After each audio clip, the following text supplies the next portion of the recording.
Olá pessoal, sejam bem-vindos ao canal do Professor Chico. Estou aqui para explicar o material digital na disciplina de História do Ensino Médio, disponibilizado aí pela Secretaria de Educação do Estado de São Paulo. A ideia desse espaço é reforçar o que você aprendeu em sala de aula, por isso, deixe suas dúvidas nos comentários e inscreva-se em nosso canal. O tema da aula de hoje é Guerra Fria, corrida armamentista e zona de influência.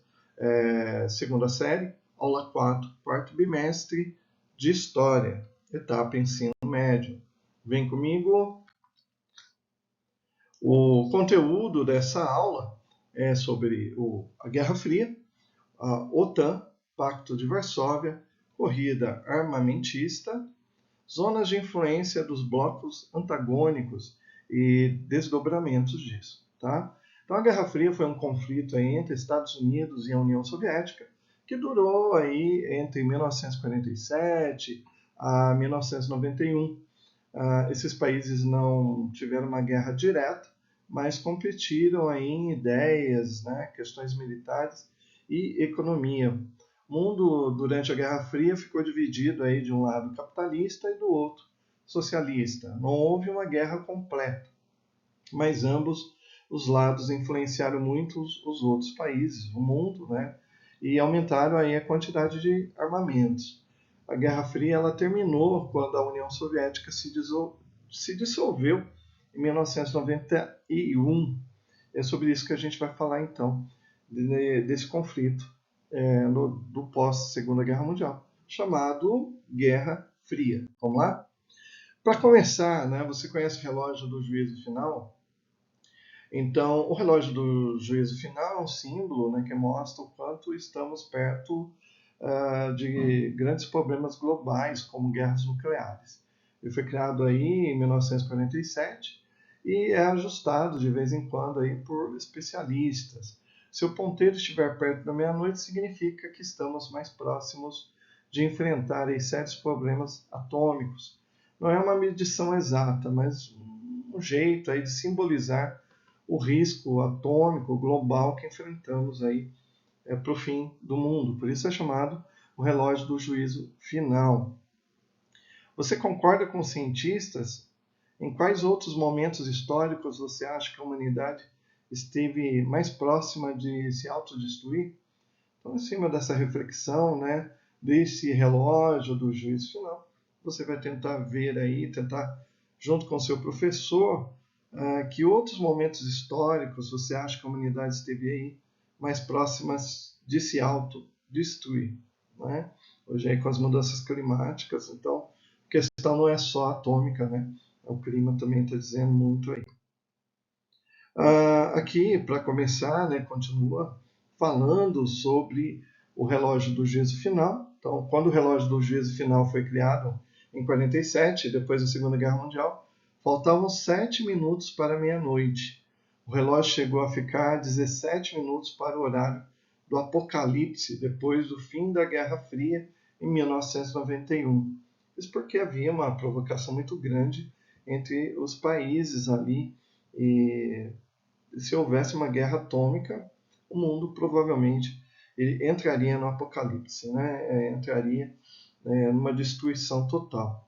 Então, o Boletim dos Cientistas Atômicos, fundado em 1945 por Albert Einstein, J. Robert Oppenheimer e outros cientistas que trabalharam no projeto Manhattan, que produziu as primeiras armas nucleares, né? Bom, o conteúdo do material, já que estamos falando de Guerra Fria, durante esse momento, a guerra armamentista, né, foi quando a União Soviética e os Estados Unidos competiram para ter mais e melhores armas, especialmente armas nucleares, para mostrar poder, né, mesmo de forma indireta. Então, essa parte do texto ele vai falar um pouquinho dessa corrida armamentista, né, no pós-Segunda Guerra Mundial, entre União Soviética e Estados Unidos. O material também traz para a gente aqui a corrida espacial, né? Foi muito importante na época, também entre Estados Unidos e União Soviética, que disputaram para ver quem conseguia explorar o espaço primeiro, né? Ambos os países lançaram satélites, acabaram mandando seres humanos ao espaço e até os Estados Unidos chegarem à Lua. Foi uma competição para mostrar superioridade tecnológica e científica. Né? Então o texto vai estar falando um pouquinho aqui dessa corrida espacial, citando aqui Yuri Gagarin, o primeiro homem a alcançar o espaço em 61, e Buzz Aldrin, né, prestando continência à bandeira nos Estados Unidos na Lua em 1969. É um tema muito bacana. Se você puder aí dar uma investigada no YouTube, você vai ter informações bem legais sobre essa corrida espacial, né? O Yuri Gagarin, depois você tem o Sputnik, né? A Laika, né? A primeira cadela a sair para o espaço, depois também a corrida com os Estados Unidos, chegando até a Lua. Bem interessante. Vale aí você dar uma investigada, principalmente ali no YouTube. O material traz para a gente também, né, um outro texto aqui, falando da FCDA, Administração Federal de Defesa Civil, né, que produziu filmes para ensinar as crianças como agir em casos de um ataque nuclear. Né? Também é um texto bem interessante. E vem um link aqui para o YouTube, pois você pode pesquisar aí o desenho, né, mostrando como é que a pessoa pode se proteger em caso de guerra nuclear. Depois o material traz para a gente, né, outro aspecto da Guerra Fria, que foi a OTAN e também o Pacto de Varsóvia, né, NATO, OTAN e Pacto de Varsóvia. A OTAN era uma aliança militar liderada pelos Estados Unidos e os países aliados, né, para se protegerem durante a Guerra Fria da ameaça da União Soviética, né, comunista. Já o Pacto de Varsóvia foi também uma aliança militar, liderados aí pela União Soviética, né, e outros países aliados, com o mesmo objetivo de segurança, né, contra o avanço ali dos Estados Unidos.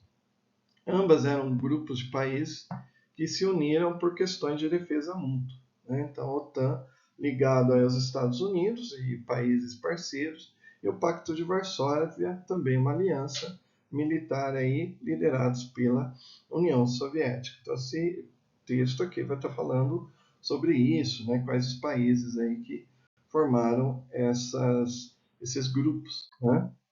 Aqui também, falando do Pacto de Varsóvia, né?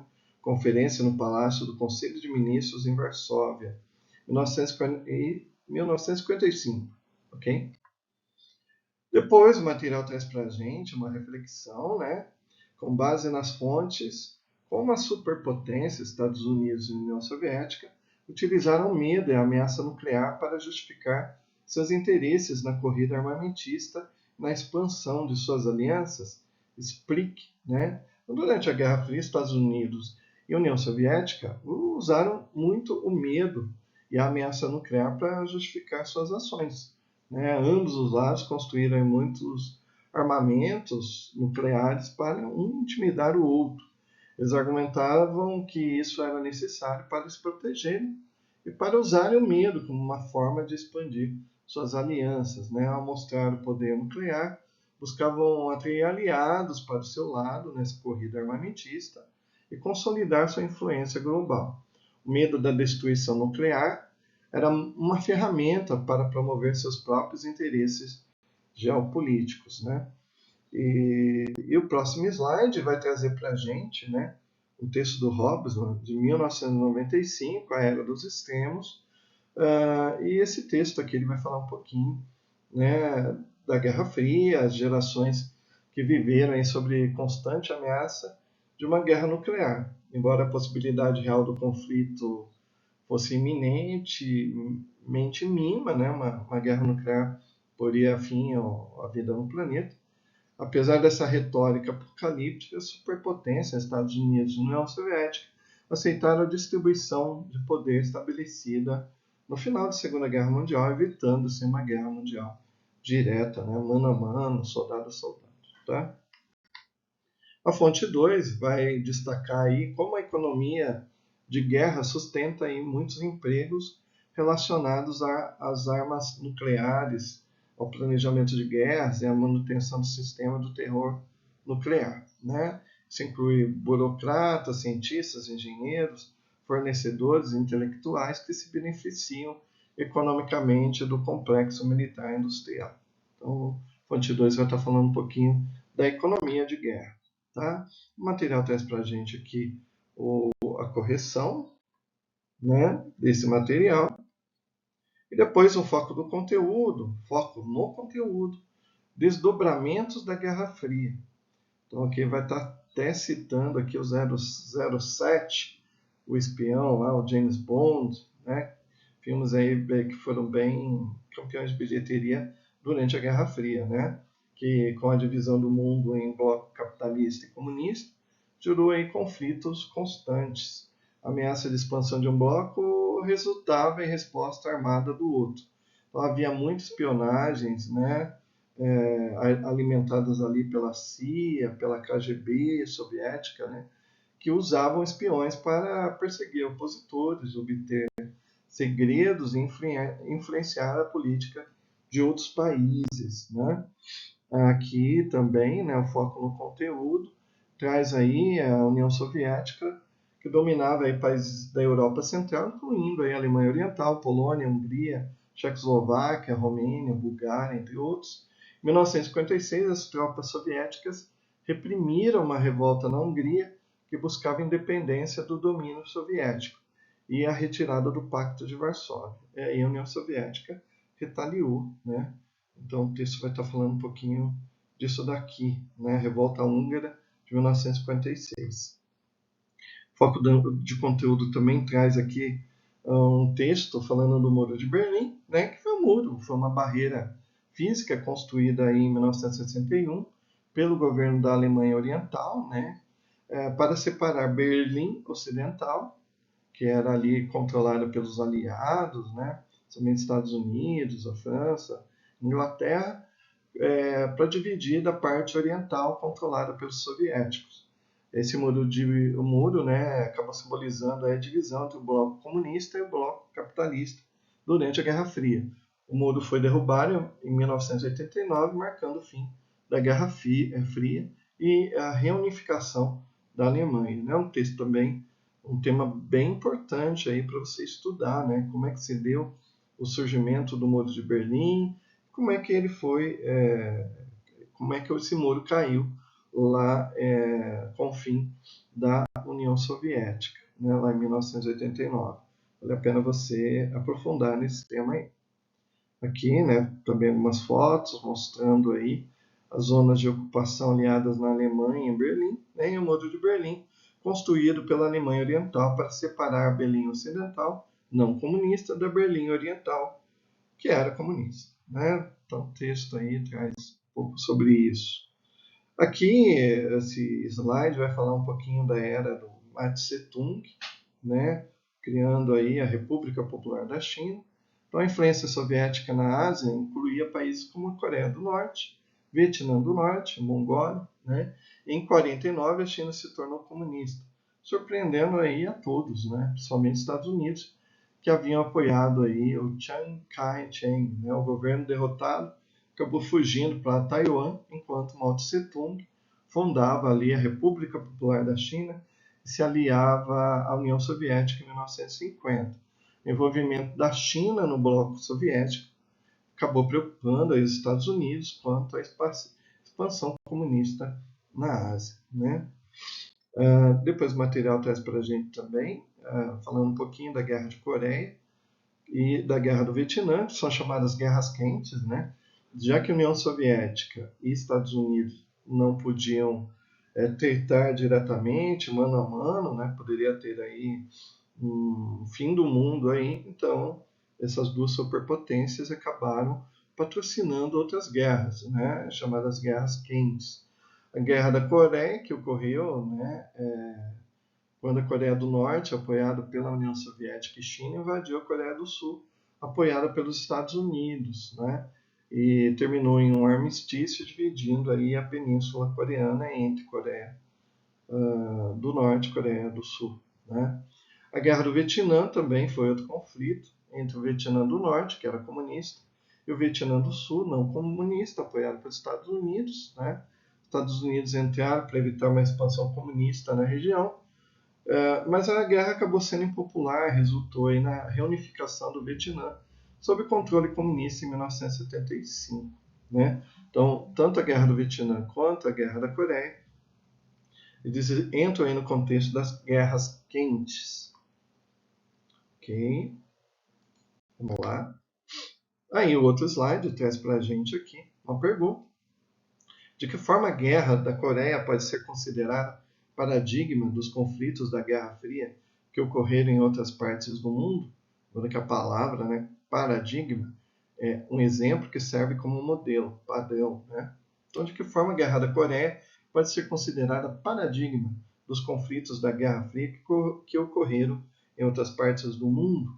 Né? Então, a Guerra da Coreia foi um exemplo aí, típico da Guerra Fria. Foi uma briga entre os dois lados, né? União Soviética e Estados Unidos. Isso acabou mostrando como as superpotências estavam envolvidas em conflitos regionais para impedir aí a expansão do comunismo. Esses confrontos frequentemente aconteciam em diferentes partes do mundo durante a Guerra Fria, né, que houve uma expansão global. Né?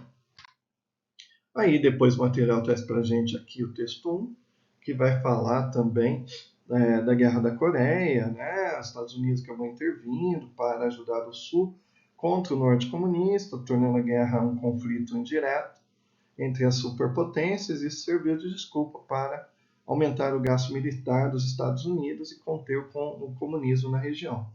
Essa guerra, né, da Coreia acabou durando aí 3 anos, foi muito sangrenta, matando muitos soldados e civis. Terminou com a Coreia dividida, mostrando a rivalidade da Guerra Fria, né, Coreia do Norte e Coreia do Sul.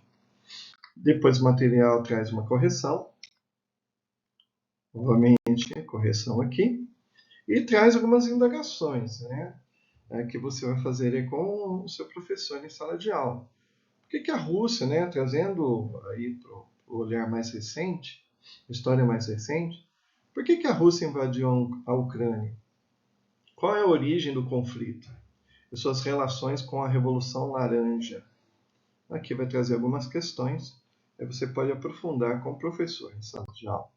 Também vai trazer aqui alguns QR Codes, né, para você aprender mais sobre alguns tópicos, o que é a OTAN e por que a Rússia não quer que a Ucrânia entre nela, Rússia versus Ucrânia, as múltiplas faces de uma guerra e as raízes da guerra Rússia e Ucrânia. É para você aprofundar mais nesse assunto que provavelmente cai em vestibular. Né?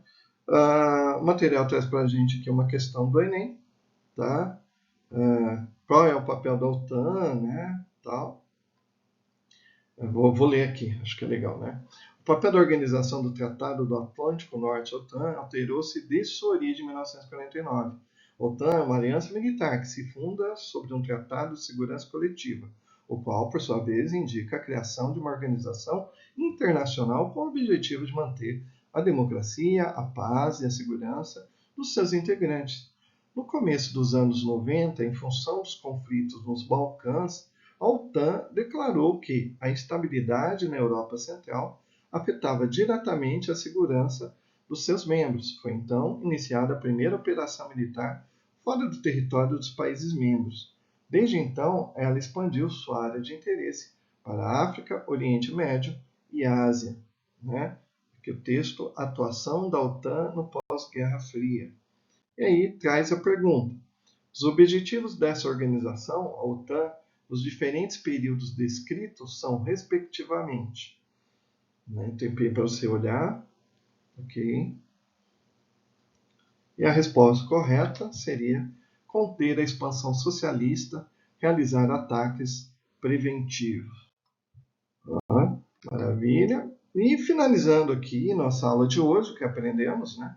Discutimos a constituição das alianças militares, OTAN, Pacto de Varsóvia, com o acirramento das tensões internacionais na Guerra Fria. Relacionamos a corrida armamentista espacial com a ampliação de zonas de influência dos blocos antagônicos e suas atuações para a expansão de suas alianças. identificamos os desdobramentos da Guerra Fria e intervenções indiretas das superpotências em conflitos no mundo. A Guerra da Coreia como exemplo. A gente vai ficando por aqui. A gente se vê, então, na próxima aula. Um grande abraço e até mais. Tchau!